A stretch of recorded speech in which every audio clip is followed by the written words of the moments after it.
Hey guys, I know I already made an update video, like the video before last or something like that, and I was kindly trying to rush through everything. I didn't really want a long video, but I had a question from another YouTuber, Craftsman Crusher. Shout out to that kid. He's supposed to be coming and riding here. I think he's going to have a good time. He had some more questions about this wheel horse and mods and better details and stuff, so I told him I'd make him a video about it. So for all you guys want to see a ride, you're not going to see a ride in this one. I know I said that in the last one and you still got some clips, but this one you're not going to get any riding clips. So if that's what you come here for, it's just not happening. Maybe next one. Alright, I'm getting into details about this and hopefully help somebody out. Okay, so the very first thing I done when I got the wheel horse from T-Buck, little cousin Tyler, first thing I done to that is tore all of the attachments off of it. So all the pieces you have hanging down your frame, your I don't know if it's a deck lever or what it is, but there's a piece that hangs down here and that gets hung on everything. That was the first thing I noticed, took all that stuff off. You don't need it. And once you have all that took off, cleaned up and everything, other than your basic pulley swap, locked trans and tires, once you have all that, the basics in the off-road mowers, I would put some fluid in those tires for sure. Keep that front end down, because when I first started riding this wheel horse, I didn't know how light they were in the front, and where it's so short and light, man, it would stand up on everything. It was ridiculous. I couldn't even ride through the yard without hitting the hump and the front end going 1130. So definitely get the weight under control first, after you get it moving. Now what I use to put in my tires, I put windshield washer fluid in it, the winter kind or whatever it is. But first I blew the tire up on the rim, laid it on its side, broke one side back down, filled 2 gallons in each tire, and then blew it back up on the rim, and it's been holding ever since. Something else I done add a little extra weight was these tubes that you see here. I took a piece of wood and stuffed this full of sand, and that actually added quite a bit of weight. It surprised me how much weight that sand added, but it really did.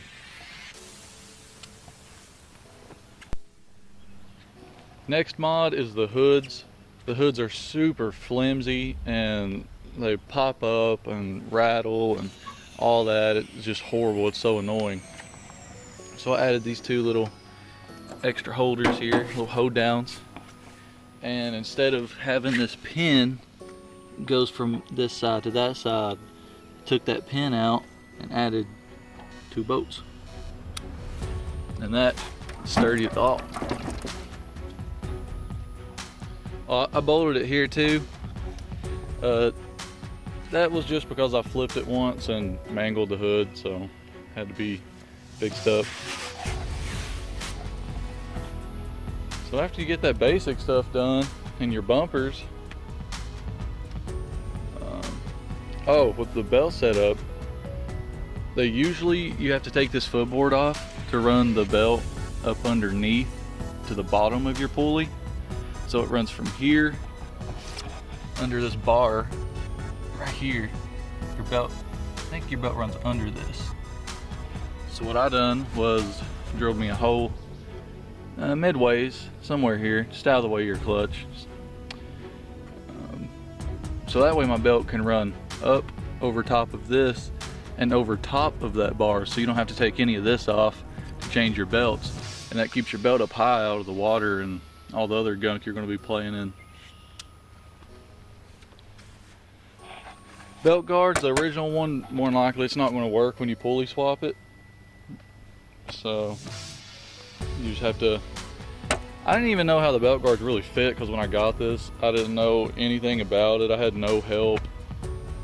I didn't have anyone around me that knew anything about wheel horses at that time. So I was just rigging stuff. I was just guessing, drilling holes, bolting stuff, and it's kind of how it still is, to be honest with you. The belts will hold, they'll grab a little bit on hills. I don't know why. I guess when you push your clutch in, it's just still grabbing this pulley a little bit. And I noticed it is really bad in lower gears. Like lower gears, you push your clutch in, it just kind of holds a little bit. I don't know, I couldn't stand it. I hated it. It almost got me splattered a few times. Chicken's going crazy.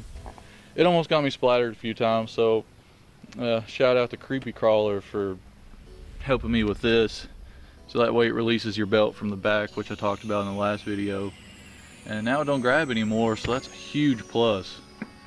A lot more confidence in climbing the smaller banks and hills and just all that low gear stuff. And this next part is just definitely 100% my slopping stuff together, because it didn't have a seat. I had no idea what anything was for. I didn't know how the brackets mounted on or anything like that. So I just drove me a few holes, made my own seat, added a few extra springs because my back gets wrecked. Yeah, so that's that. I never could get these to hold without breaking loose from the fenders or anything, so shout out to Ron for welding that for me. Actually, huge shout out to Ron because he's welded like 90% of everything on this machine, from tie rods to framework to fixing my hood back for me, light bar mount thing. I don't trust my own welds because I suck at it, so I'm always like, hey Ron, you know what, I'll give you some welding wire if you just hook me up. So that's always cool. Huge shout out to him for doing that for me. And since I'm talking about welds, you might, when you start riding a wheel horse, you might have this split in here. It's your dash, it's just really weak, so put a couple welds in there, hold all that solid. Oh, and I've never seen anyone else do this, but I could not stand my fenders. I don't know about supports or anything. It might have not had the ones that it's supposed to, but the fenders were really weak and it would move, and I just hated it. I could not deal with it. So put me a bolt in here and a bolt in here. Super simple. Now it's super solid.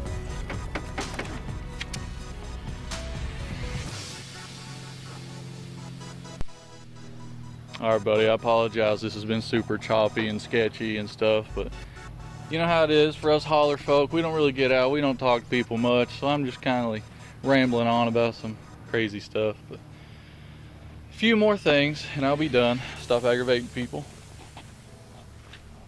I talked about these in my last video, these rubber exhaust hangers, and so I didn't really explain what kind of setup I have holding them on. So originally there's 2 holes in each side of the frame here, on each side already over top of your front end.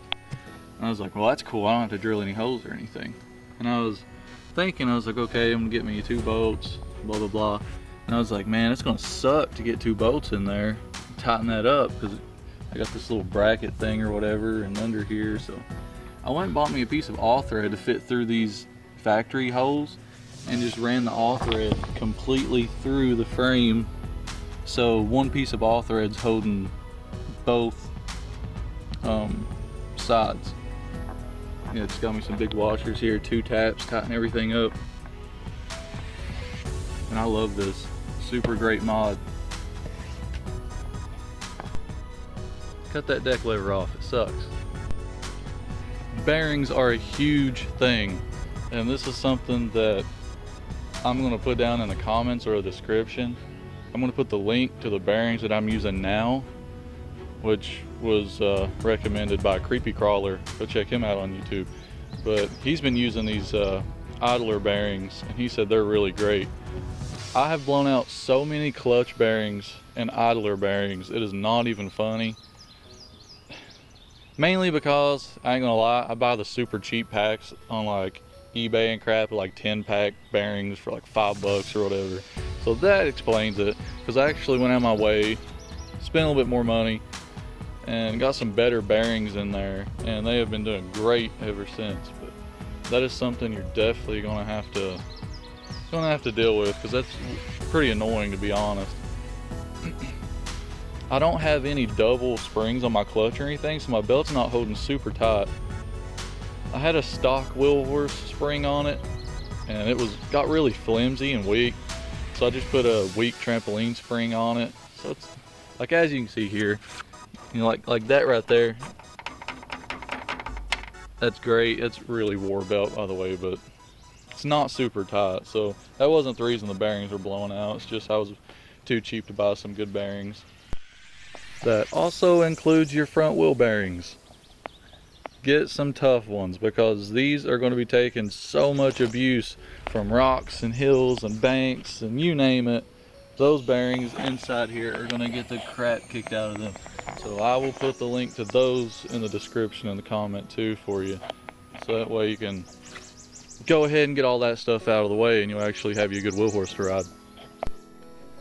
And who would have guessed? Of course, I forgot something. I knew I would. I just knew it. And when I was down here showing you the tie rods, I seen it and I was like, definitely can't pass that up, because there's another huge mod that has to be done. And that is your spindles here. Now these little arms on your spindles, the stock ones are super weak. Well, I mean, they're not weak, but they're not made to do what we do with them. So when you get both of these front wheels in a bind, man, I had one bend straight up and the other one bend straight down. So definitely take you a piece of steel and patch in there, weld that, stiffen that up, and stiffen it up good too, because these bend, and you can bend them back to get home, but if you're far out, you're going to be riding back with some wacky tires. And another mod that I still need to do that I actually have not done yet, which I don't know why, because I thought I had all of them, but you know how that goes. There's never a last mod, like people told me before. Put your little piece of steel in here too, going from here to here. That way that don't bend, because it definitely will. I will try to put the part numbers to the seals in the description, and I have the 1-inch axle 8-speed.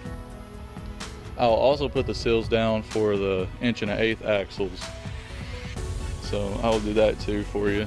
That'll help you out if you plan on getting you a wheel horse, because I struggled to find those seals forever.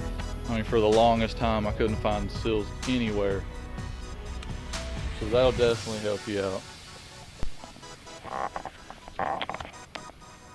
Widen this rear out 100%. This is 38, between 38 and 40 inches wide in the back. The way we done that was Creepy Crawler also told me how to do this, so he has helped me out so much on this build, so much. Huge shout out to that guy. Drilled these inner rims used to set here, so that made these set in under the fenders. Well, I took the rims, cleaned everything, tire off of course, you know, and from the outside cut these out.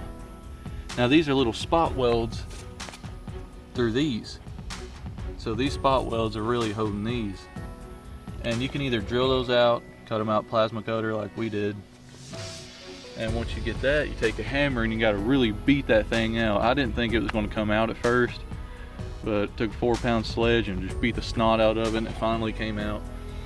And what you do is you move it, you divide how wide you want it between each rim, slide it where you want it, weld it solid, patch your old holes back in really good so they don't leak, unless you're running tubes. Then you really don't have to worry about it. It's not going to keep you from turning over, obviously, because in my last video I got stone cold stunnered by a rock. So yeah, it's not going to keep you from tipping, it's just going to help you. 80/90 gear oil in that bad boy, a little bit of mud, a little bit of stickers, sturdying things up, get you a gas pedal, and you're ready to go, buddy. I hope this helped you out and get you on the right path. I ain't no wheel horse pro or nothing, I'm just kind of learning as I go like you guys, but that's what I've done so far. All right, this is the actual end of the video now, so it's actually going to be over. Okay, see you guys.